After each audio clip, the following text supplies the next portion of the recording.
अच्छा जी, ये order number 0 से ऑब्वियसली बात है, इसलिए स्टार्ट ही नहीं हुआ। जारिफ जैसे कह रहे थे कि हमारे पास 0 ऑर्डर मिनिमा नहीं होता, सिर्फ 0 ऑर्डर मैक्सिमा होता है, तो इसी वजह से ये ऑर्डर नंबर 1 से स्टार्ट हुआ है। अब आप इसके अंदर अगर 1 बाय 1 फर्स्ट ऑर्डर के लिए अगर आप बात करें, फर्स्ट ऑर्डर के लिए, first order minima, first order minima के लिए अगर आप पार्ट डिफरेंस की इक्वेशन लगाएंगे तो दैट विल बी, एन की वैल्यू ऑफ फर्स्ट ऑर्डर के लिए क्या रखेंगे 1, तो that will be 2 multiply by 1 minus 1 lambda by 2। तो 2 2 जा 2 1 जा 2 माइनस 1 1, और 1 मल्टीप्लाई बाय लैम्डा बाय 2 क्या आ जाएगा, लैम्डा बाय 2। ठीक है जी, जो कि फर्स्ट ऑर्डर की मिनिमा की कंडीशन है। इसी तरीके से फेज डिफरेंस के लिए जब आप इस इक्वेशन में लगाएंगे, एन की वैल्यू 1 रखेंगे, यानी फर्स्ट ऑर्डर की बात करेंगे, तो that will be 2 multiply by 1 minus 1 पाई। ठीक है जी, तो अगेन 2 2 जा 2 1 जा 2 माइनस 1 1, और 1 multiply by pi is equal to pi, जो कि फर्स्ट ऑर्डर मिनिमा की है। इसी तरीके से if you take the condition for let's say third order minima, third order minima, third order minima की अगर हम बात करें तो थर्ड ऑर्डर में हम एन को 3 रखेंगे। तो जब हम पार्ट डिफरेंस की इक्वेशन लगाएंगे तो that will be 2 times 3 minus 1 lambda by 2। तो 2 3 are 6 minus 1 5, and that will be 5 lambda by 2, which is actually equivalent to 2.5 lambda। और इसी तरीके से फेज डिफरेंस की जब आप लगाएंगे 3 की value, that will be 2 multiply by 3 minus 1 pi. So 2 3 are 6 minus 1 is equals to 5 pi. Okay. So 5 pi actually is the condition of minima. It is an odd multiple of pi.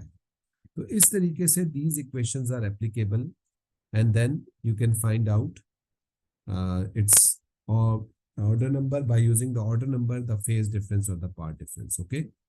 इसमें किसी को कोई सवाल तो पूछ लें, ये जल्दी से कॉपी करें, उसके बाद 2 3 कंडीशंस हमने और पढ़नी है। ठीक है, जल्दी से आप इसको कॉपी कर लें, या कॉपी हो गया ये सबका? Yes, sir, done.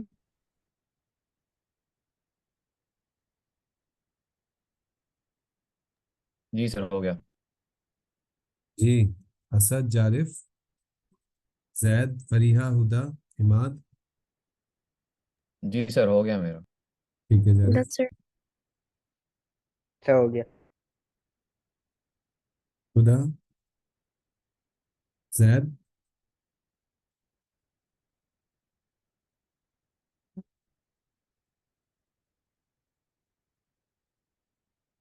अच्छा जी, मैं आपसे क्या कह रहा हूं कि ये दोनों कोहेरेंट इन फेज सोर्सेज हैं। इन फेज का मतलब जब एक का क्रस्ट निकले तो दूसरे का क्रस्ट निकले। अगर मैं इस कंडीशन को थोड़ा सा उल्टा कर दूं, अब ये बात को जरा ध्यान से सुनिएगा, प्लीज पे अटेंशन। अगर मैं आपसे कहानी कहूं, मैं कहूं जी कि if two coherent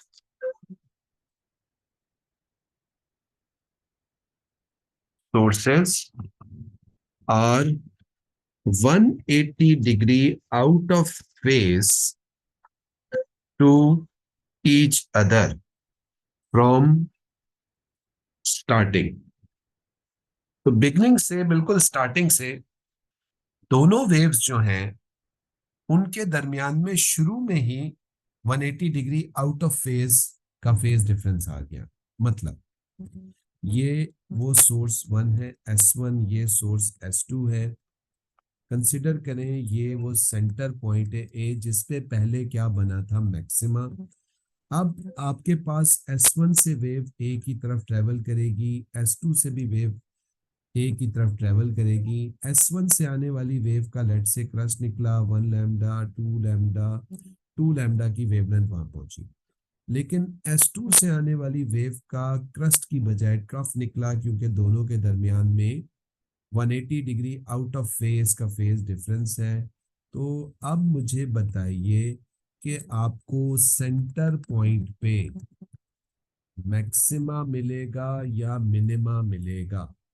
What you will observe at center point?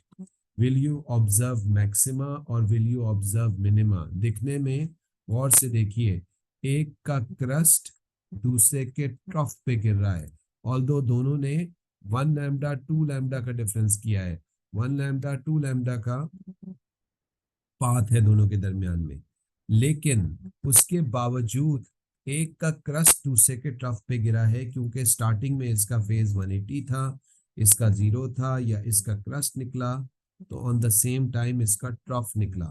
तो अब मुझे बताइए कि इस केस के अंदर आपको क्या मिलेगा? यस सुधा, बिल्कुल सही। We will not get zero order maxima, instead of get we will get zero order minima. हमें जीरो ऑर्डर मैक्सिमा की बजाय जीरो ऑर्डर मिनिमा मिलेगा।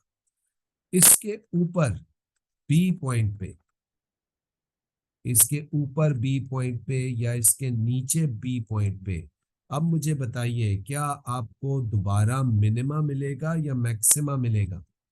जी, इसके ऊपर या नीचे बी पॉइंट पे सेंटर में आपको मैक्सिमा की बजाय मिनिमा मिल गया।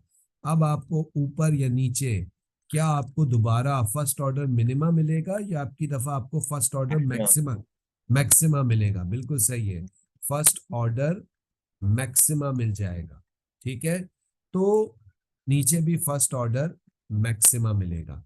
इसके ऊपर सी पॉइंट पे आपको क्या मिलेगा? फर्स्ट ऑर्डर मिनिमा मिलेगा। ठीक है, ये फर्स्ट नहीं है, ये जीरो ऑर्डर मिनिमा है। और इसके नीचे भी आपको फर्स्ट ऑर्डर मिनिमा मिलेगा। होगा क्या? होगा ये कि आपको सेंटर पॉइंट पे फर्स्ट ऑर्डर मिनिमा मिलेगा, तो सेंटर पॉइंट पे जीरो ऑर्डर मिनिमा मिलेगा और उसके ऊपर नीचे मैक्सिमा मिलेगा। इसका मतलब ये है कि मिनिमा की जगह मैक्सिमाज मिलेंगे, मैक्सिमाज की जगह अब आपको मिनिमाज मिलेंगे। ये बात समझ में आ रही है सबको? जी। Yes sir. जो कंडीशन हमने पहले मैक्सिमा की रखी थी, जो हमने कंडीशन पहले मैक्सिमा की रखी थी, वो अब कंडीशन जो है वो किसकी हो जाएगी? मिनिमा की। और हमने जो कंडीशन पहले मिनिमा की रखी थी, अब वो कंडीशन किसकी हो जाएगी? मैक्सिमा की हो जाएगी। Is that clear? यानी इंटरफेरेंस पैटर्न में मैक्सिमा और मिनिमा के दरमियान में स्वैपिंग हो जाएगी, और इस स्वैपिंग की वजह से मैक्सिमा की जगह मिनिमा और मिनिमा की जगह मैक्सिमा आपको मिल रहा होगा। ये चीज क्लियर हुई है सबको? इमाद, समझ आई ये चीज? इमाद, इमाद गायब है। असद, जी सर, आगे समझ।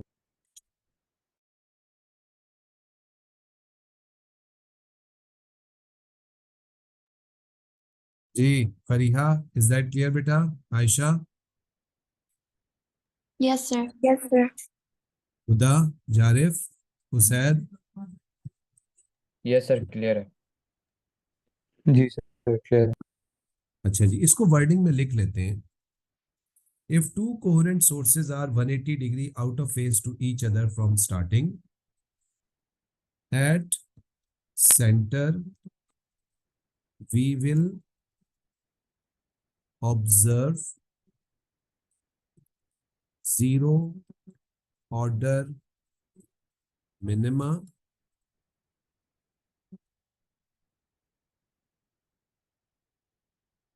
followed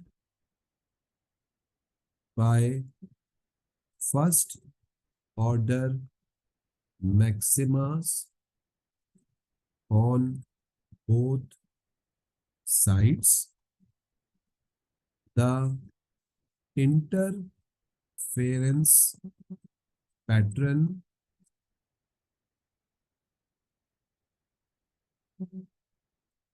will still observe, but in place of maxima, minimas are observed and in place of minima, maximas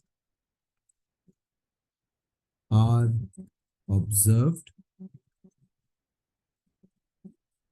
The condition वही वाली होल वैल्यू ऑफ लैम्डा वाली जो कंडीशन है, condition of minima will be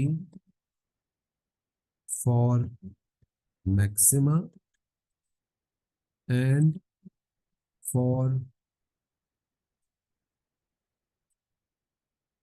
the condition for minima will be for maxima and condition for maxima will be for minima. ठीक है जी, तो जो condition पहले मैक्सिमा की थी वो मिनिमा की हो जाएगी और जो मिनिमा की कंडीशन थी वो मैक्सिमा की कंडीशन में चली जाएगी. ठीक है जी, यानी होल वैल्यू ऑफ लैम्डा में मिनिमा मिलेगा और फ्रैक्शन ऑफ लैम्डा में मैक्सिमा मिलेगा आपको. So this will happen to the interference pattern. The interference pattern will actually swap. इसमें कुछ स्वैपिंग हो जाएगी जिसकी वजह से आपको मैक्सिमा की जगह मिनिमा और मिनिमा की जगह आपको मैक्सिमा जो है वो ऑब्जर्व होना शुरू हो जाएगा. जी, एनी क्वेश्चंस? इसमें कोई सवाल किसी को पूछ लीजिए.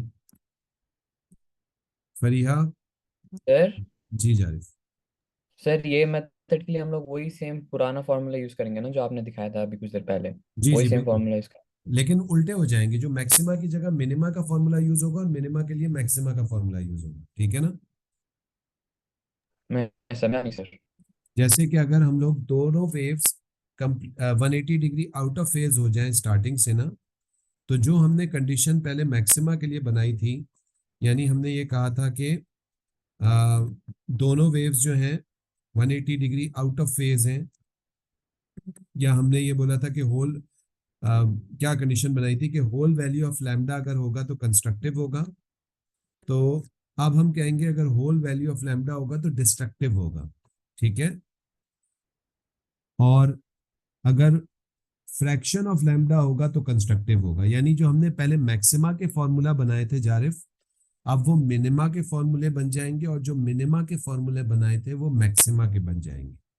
ठीक है? जी समझ आइए? सर, समझ गया समझ गया. आयशा क्लियर है ये? Yes, sir. फरीहा क्लियर है बेटा?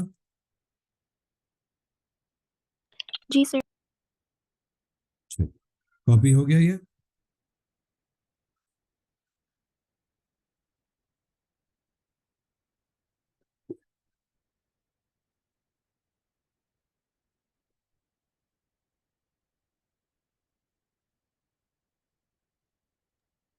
सर, हम्म.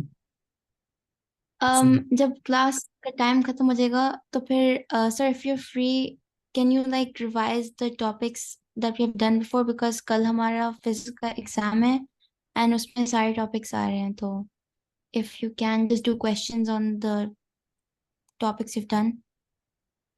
अच्छा, थोड़ा सा मसला ये है कि 10 बजे तक मेरी ऑलरेडी क्लास है. आपकी फॉरेन क्लास के बाद जो है ना, मेरी क्लास है, एक साउथ अफ्रीका में क्लास है, वो करके मैं कोई सर 10 सवा 10 तक फ्री होऊंगा.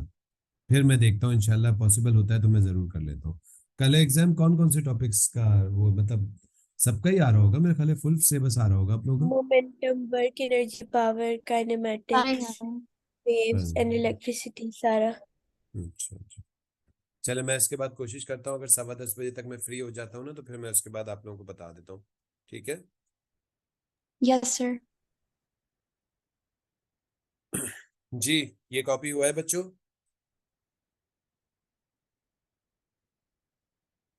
Yes sir. मशहूद कहाँ गायब है आज? सर वो पढ़ रहे हैं सर. अकेले बैठ के पढ़ता है बिल्कुल. Yes sir. अच्छा, हाँ भाई आगे चलूं?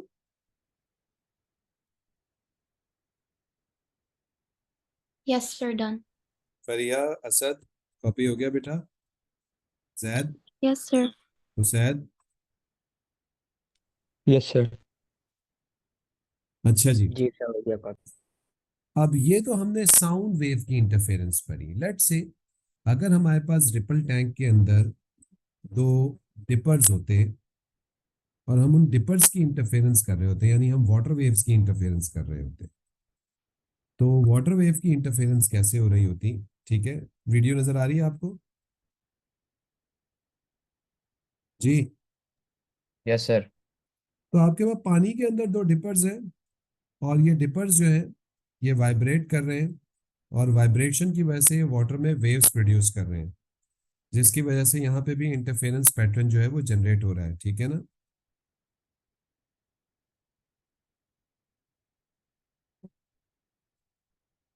creating regions of constructive and destructive interference.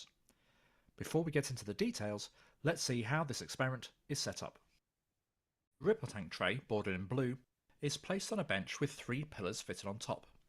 Left and अच्छा जी, by the way ripple tank का स्ट्रक्चर हमारे सिलेबस में नहीं है, तो हम इसको नहीं देखेंगे और ना ही हम इस वीडियो को और डिटेल से देख रहे हैं, क्योंकि हम ऑलरेडी इसको बहुत ज़्यादा डिटेल में पढ़ चुके हैं कि कंस्ट्रक्टिव डिस्ट्रक्टिव इंटरफेरेंस कैसे होती है। मैं एक दफ़ा बस using आपको ripples. दिखा देता हूँ कि कंस्ट्रक्टिव डिस्ट्रक्टिव, ये दो डिपर्स हैं जो पानी Let's में take वो a look bar bar now at the डबोते हैं ripple मोटर tank की in वजह से, action. तो This waves video is produce filmed होती from हैं above the इसमें। ripple tank, looking down through the water at the shadows created beneath by the 6-volt lamp. We can see the waves being produced by each dipper. As the 2 dippers are both attached to the grey bar, they are moving with the same frequency and have a constant phase difference. It appears to be approximately 0.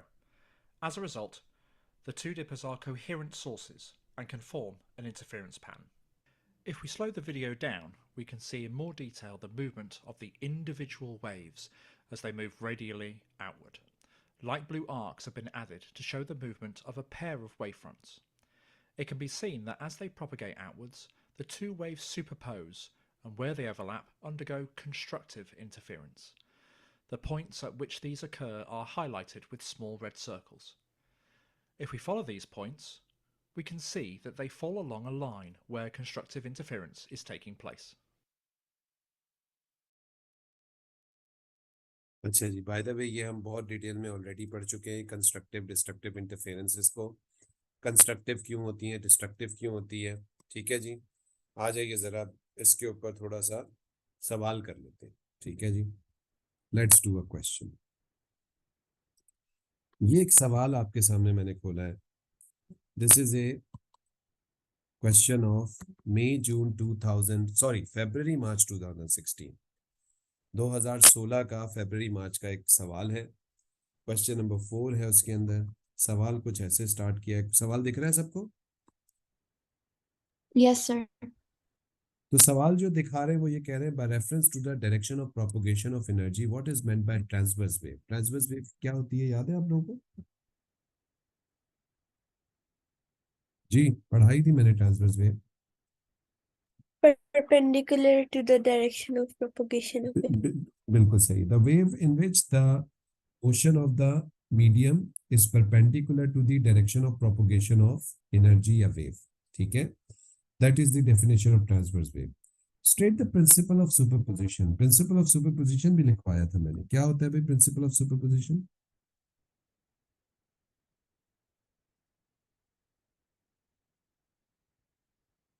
जी, किसी को भी याद नहीं है?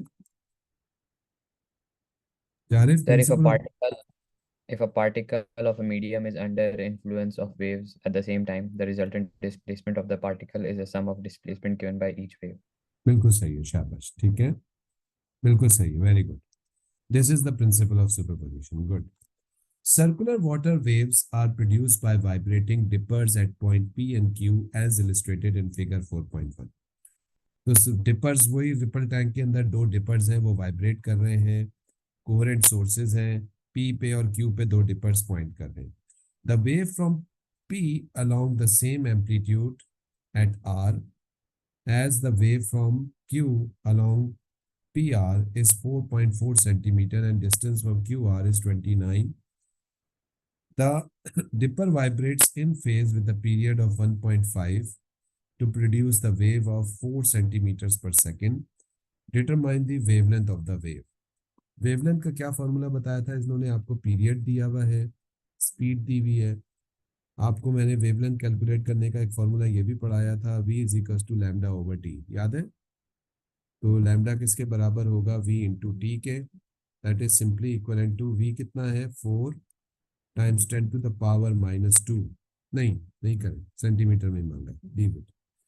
तो 4 आपके पास इसकी speed हो गई, और पीरियड कितना है? 1.5। 4 multiply by 1.5, what is the answer?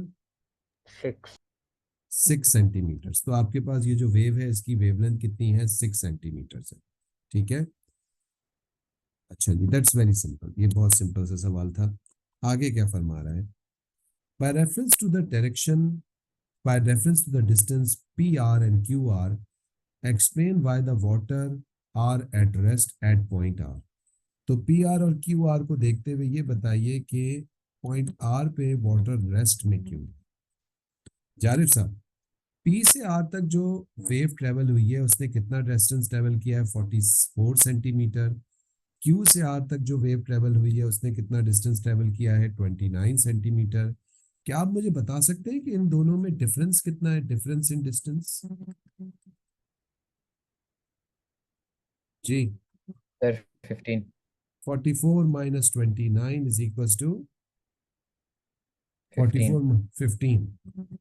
15 centimetres.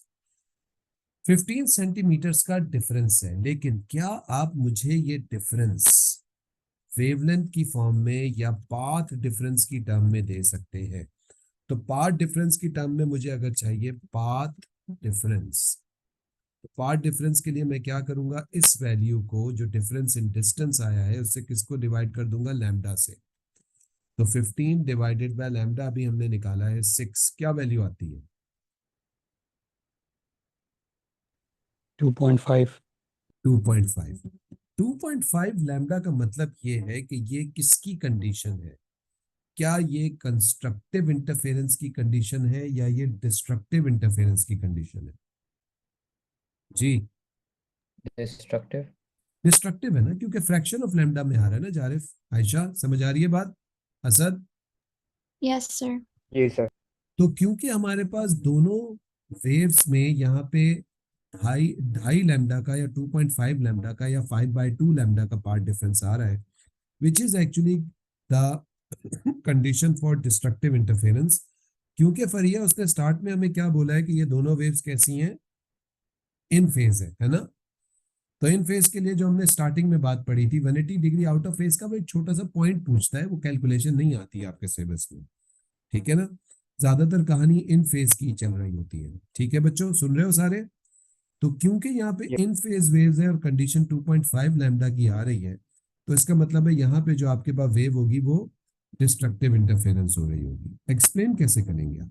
Bye the way calculation करके दिखा दीजिएगा, और जब आपके पास ये कैलकुलेशन आप करके दिखा देंगे 2.5 लैम्डा आ गया, अब आप बोलेंगे क्या जी? The path difference between the two waves is fraction of lambda, सही है ना? पार्ट डिफरेंस जो है वो फ्रैक्शन ऑफ लैम्डा की टर्म्स में आ रहा है, तो इसका मतलब है वो क्या होगा? It will create destructive interference जब भी यहाँ पे पानी जो है वो किस स्टेट में रहेगा? रेस्ट की स्टेट में रहेगा। ये क्लियर हुई है चीज, या इशू है इसके अंदर किसी को? खुदा, समझ आया ये? जी सर. जी, सबको समझ में आया ये? जी. जी sir.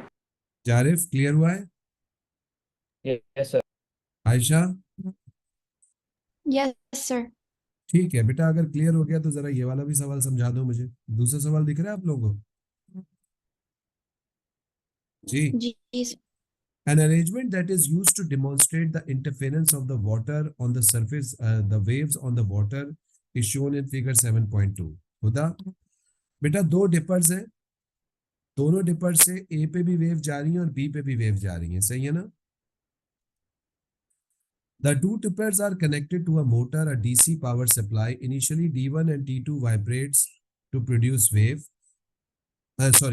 Initially only D1. Initially सिर्फ D1 vibrate कर रहा है wave produce करने के लिए, D2 off हुआ हुआ है अभी, ठीक है ना? The variation with the distance x of D1 for the displacement y of the water at one instant is shown in figure 7.2. इस ग्राफ से क्या चीज निकल सकती है बच्चों? क्या क्या निकल सकता है बल्कि सॉरी जी सर एम्पलीट्यूड, वेवलेंथ। शाबाश, क्योंकि हमें एक्स एक्सिस पे डिस्टेंस गिवन है तो वेवलेंथ भी निकल सकती है।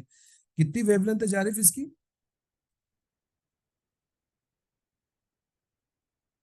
कितनी वेवलेंथ है वेव की आयशा? सर असद? एक सेकंड। 20. 20 मिलीमीटर 20 है, या 20 यस। मिलीमीटर। ठीक है जी। एम्पलीट्यूड आपने डिटरमाइन कर लिया, एम्पलीट्यूड कितना है बच्चों जरा बताइएगा। हुसैन साहब एम्पलीट्यूड बताएं। सर 2.6। हैं 2.6। 3. बेटा सॉरी ये 3। ये 3.2 है, ये एक डब्बा जो है ना ये 0.4 को रिप्रेजेंट कर रहा है यहाँ पे। तो आप इसको इस अच्छा तरह देखें ना, 2.4, 2.8, 3.2, 3.6 और 4, इस तरह चल रहा है ये कहानी। सही है। ये लगा तो ये 2। बेसिकली कितनी है? 3.2 है ना जी। असद क्लियर है बेटा? जी फरिया वेवलेंथ कितनी है? 20 मिलीमीटर है ना। Yes, sir. अच्छा जी। The two dipper D1 and D2 are made to vibrate and produce both waves produced by both dippers on the water surface. State and explain whether these waves are stationary or progressive. ये stationary waves होंगी या progressive होंगी? Sir, progressive होंगे। Progressive होंगी, Progressive. क्योंकि away हो रही है ना, सोर्स से दूर जा रही हैं, दोनों अपोजिट डायरेक्शन में तो नहीं चल रही ना जी। Ayesha explain why D1 and D2 are connected to same motor. Same motor से क्यों कनेक्ट किया हमने दोनों को? So that they have the same frequency and wavelength. बिल्कुल सही है, so that both waves can be coherent, है ना। Yes, sir. ठीक है। अच्छा जी, आगे आइए। The point A and B on the figure are a distance D1 and D2 from shown in the figure 7.3। D1 से A तक का डिस्टेंस 5 सेंटीमीटर है और D2 से A 7 सेंटीमीटर है। बाय द वे आप लोगों ने वेवलेंथ अभी निकाली है कितनी? 20 मिलीमीटर, जो कि एक्चुअली में कितनी है? 2 सेंटीमीटर है ना जी। Yes, sir. जी अच्छा जी। D1 से A तक का डिस्टेंस 5 है और D2 से A तक का डिस्टेंस 7 है। ठीक है। State and explain the variation with time the displacement of the water at surface of A। A पे क्या मिलेगा? अभी मैंने इस तरह का क्वेश्चन करके दिखाया, कैसे करते हैं इस तरह के सवाल को जी जारिफ साहब, क्या करूं? सर हमें वो फॉर्मूला यूज करना पड़ेगा। फॉर्मूला कौन सा बताओ?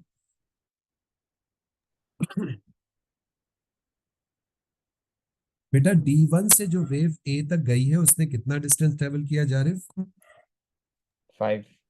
D2 से जो वेव A से गई है वो कितना डिस्टेंस ट्रेवल करके गई है? 7।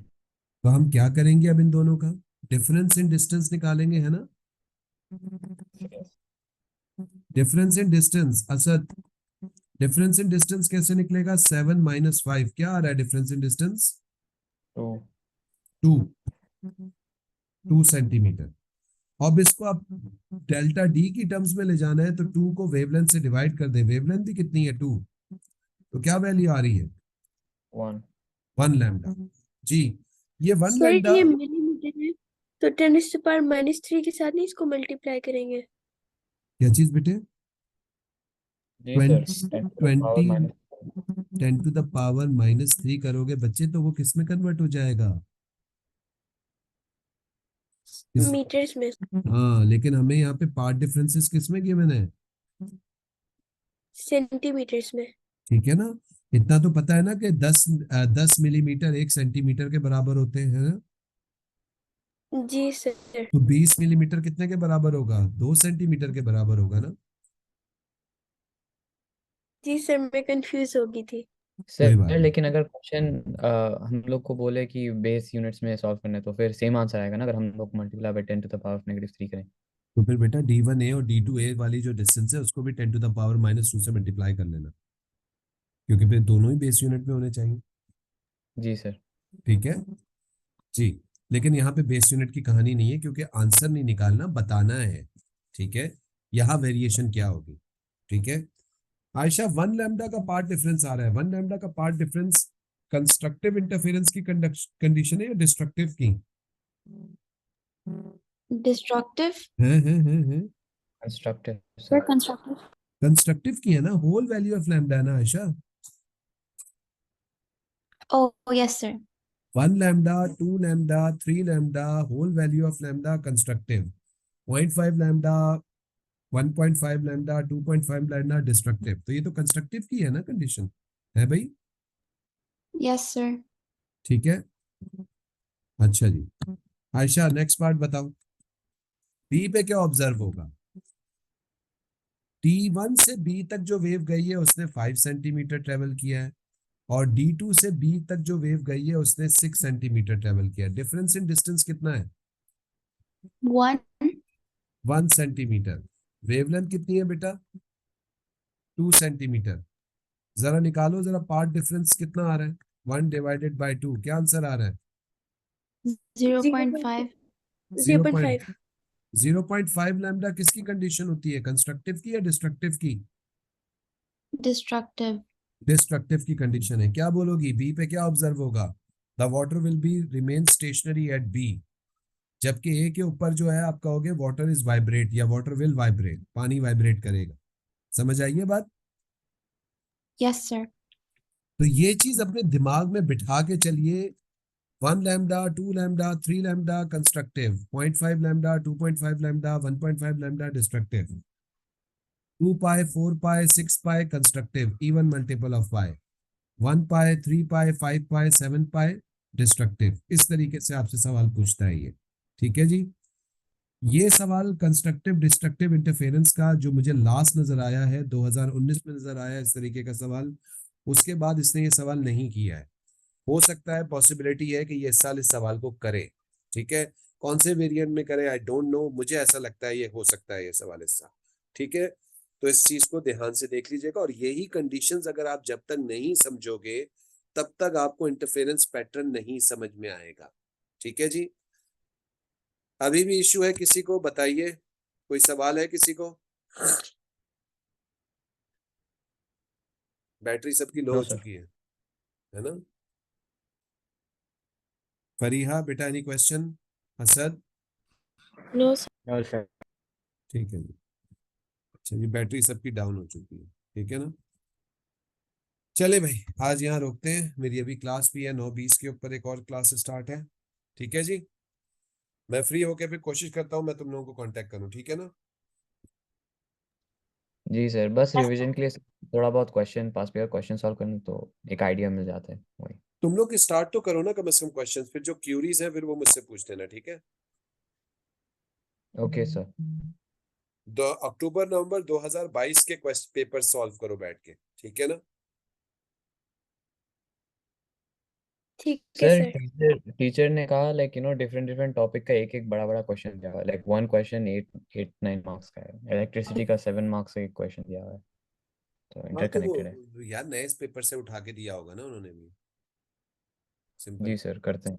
हाँ वही तो भाई, अक्टूबर नवंबर 22 के सारे पेपर कर लो, पेपर हो जाएगा तुम लोग, ठीक है ना। जी सर। चलो ओके। अस्सलाम वालेकुम सर। वालेकुम सलाम।